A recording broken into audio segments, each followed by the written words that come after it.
Saya Metia Kartikasari. Kali ini kita akan membahas mengenai laporan keuangan. Banyak pihak memerlukan laporan keuangan, baik pihak internal maupun eksternal perusahaan. Laporan keuangan diperlukan untuk menilai perusahaan pada suatu waktu tertentu. Cara melakukan penilaian tersebut adalah dengan menilai laporan keuangan yang disajikan oleh perusahaan dan melakukan analisa rasio keuangan sebagai tolak ukur kinerja dan posisi perusahaan pada waktu tertentu. Laporan keuangan adalah dokumen yang dipublikasikan oleh perusahaan yang berisi informasi mengenai perusahaan kepada para pengguna laporan. Beberapa pihak yang menggunakan laporan keuangan adalah pemegang saham dan calon pemegang saham, pemberi kredit, manajemen, analis, pemerintah, dan yang lainnya. Para pengguna laporan tersebut memerlukan standar baku yang bisa dibandingkan, baik dibandingkan dengan perusahaan lain sejenis, rata-rata industri, ataupun dengan kinerja perusahaan tersebut pada periode sebelumnya. Oleh karena itu, laporan keuangan dibuat dengan menggunakan standar yang telah ditetapkan. Di Indonesia, kita menggunakan standar yang disebut dengan Pernyataan Standar Akuntansi Keuangan atau lebih dikenal dengan PSAK. PSAK diterbitkan oleh Dewan Standar Ikatan Akuntan Indonesia, DSAK-IAI, dan Dewan Standar Syariah Ikatan Akuntan Indonesia, DSAS-IAI, serta Peraturan Regulator Pasar Modal untuk entitas yang berada di bawah pengawasannya.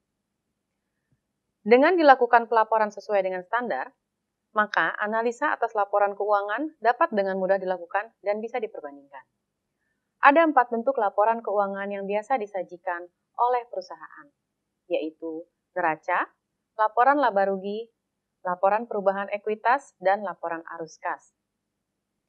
Selanjutnya, kita akan melihat contoh dari masing-masing pelaporan keuangan tersebut.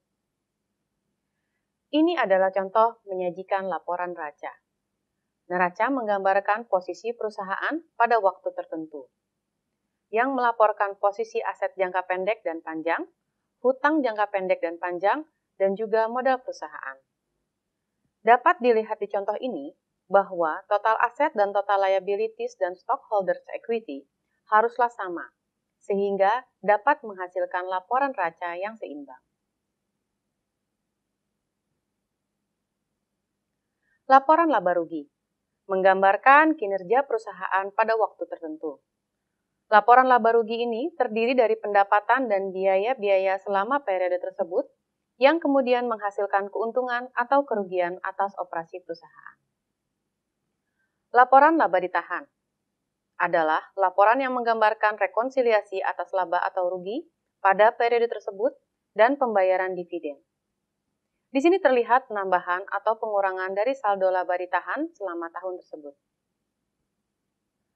Sedangkan laporan arus kas menggambarkan perubahan kas selama periode tertentu.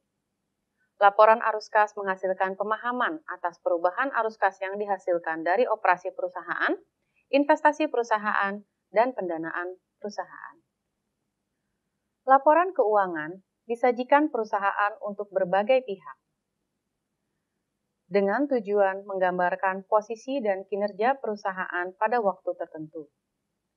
Dengan penggambaran tersebut, para pengguna laporan keuangan akan dapat mengambil keputusan dan melakukan analisa atas perusahaan. Dengan demikian, perusahaan hendaknya memberikan laporan keuangan yang sesuai dengan kenyataan kondisi keuangan. Sekian dan terima kasih.